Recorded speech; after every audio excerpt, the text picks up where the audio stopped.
Getting an internship nowadays is like participating in the Hunger Games, okay? Believe me, I've been there, done that. When I was recruiting, I applied to over 300 companies and got rejected by all of them except for 3. And one of them just happened to be a well-known tech company. Today, I'm gonna share with you all how I landed an internship in tech with no prior tech experience so that you guys can do the same exact thing. Even though it is not easy by any means, it is not impossible. And if I did it, you can too. Just as some background, Uber was the company out of the 3 that I got offers from my freshman year that I took the job at. First and foremost, you have to realize that even if you are going into this without any prior internship experience, you have to leverage the experiences that you do have. For me, this included high school experiences because when I applied to Uber, I was still a freshman in college, so I wasn't really super involved in any orgs at this time. I had one leadership position that I mentioned in the interview, but mostly what I talked about in my interview and in the application process was actually 2 experiences from high school. But there are a couple of things to note here. Number 1 is that you can't just choose experiences that you want to talk about without tying them back to the job or internship description, okay? I studied that job description like it was second nature to me so that I could describe my experiences very much in relation to the exact bullet points that Uber had listed, right? And this leads me to the second subheading under this point, which is that whatever experiences you're gonna talk about, you have to talk about the impact you had with them. From what I understand, business internships and tech internships actually really like whenever you can expand on the impact you had. So that's what I did with my experiences. For example, the first experience that I talked about was actually analyzing data on my TikTok because one of the key bullet points under Uber's job description was that they want people that could analyze data. So not only did I describe, okay, this is what I do on my TikTok, I also described very much in depth how many people I impacted, percentage of engagement, the percentages of conversion. I mentioned all of those so that they could understand that I'm not just someone who talks to talk. I look for the actual impacts that result from my actions, right? And they love that. Tech companies will eat that up. You must make sure that you're tying in the job description bullet points to whatever experiences that you do have. And for the record, these can include any leadership experiences, any involvement experiences that you have in any one of your clubs on or off campus or even in high school. But you should make sure that you are speaking about that experience with some sort of a passion as well so that they can see that you really love what you do. They also love that, they will eat it up. But next, beyond just leveraging the experiences that you do have in that way, there's a second key thing that I personally would not have gotten Uber without, and that you probably won't get a job without either, and that is networking.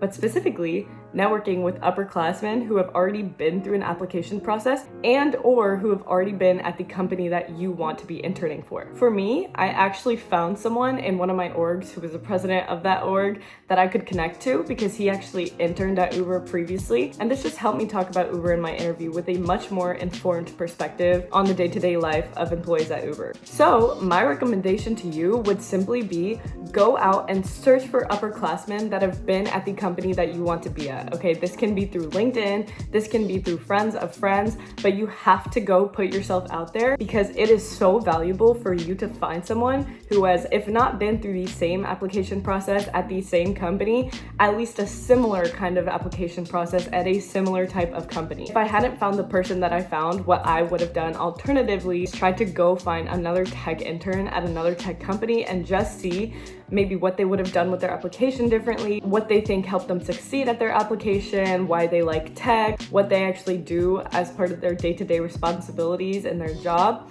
etc., right? But connecting with an upperclassman is so key, specifically because upperclassmen are so willing to help you. Okay, I wish I was kidding, but majority of the time, upperclassmen are willing to help you because they know the struggles that you went through, because they went through those same struggles themselves. So they're gonna want to help you because they don't want to see you struggle like they did. Period. If they're a good person, then they will want to help you. I promise. Key takeaway, connect with upperclassmen, and then that takes you beyond just an internship. That takes you to a new friendship. Finally,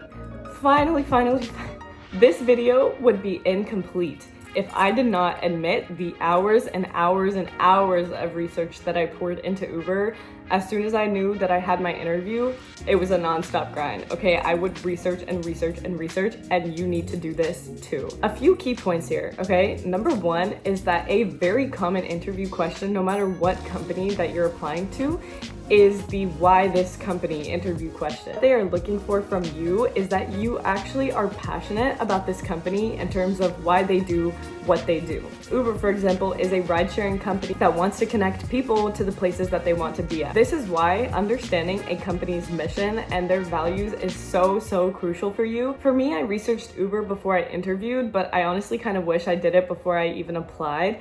You just have to go on the company's website. They will more than likely have a page where they list out their mission and values. So you just have to internalize this so that when you're interviewing, you can bring this up in your specific situationals, for example, right? And you bring it up really subtly, really discreetly, and then your interviewers will eat it up. Be like, oh my God, they want this company. They want us so bad, because you show that you are passionate about what they stand for, which is huge to any company. It's like giving them an ego boost. Another thing that I will say here is that a lot of companies actually have a blog page on their website that I also looked at for Uber, and this will typically have stories of different people that work at the company and why they like that company. And so you can also read about the company from there and also use this in your interview answers as well. Say, for example, someone at Uber said that they really like it because the people are very mission driven and they're very passionate. Well, maybe then I would be able to use this in an interview answer for why Uber by being like, okay, the people are so passionate and I want to be part of a culture that is this driven because it motivates me to achieve results in the same way that those around me are achieving results.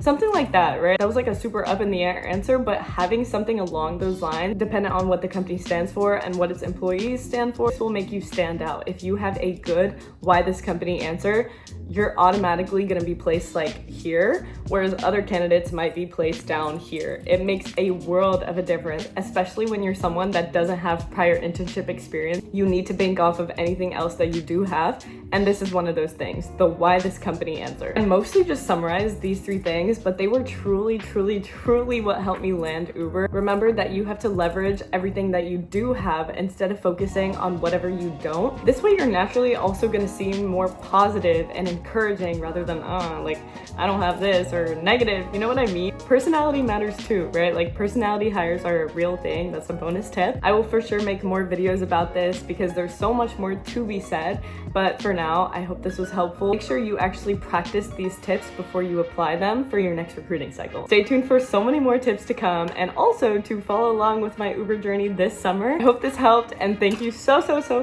much for watching.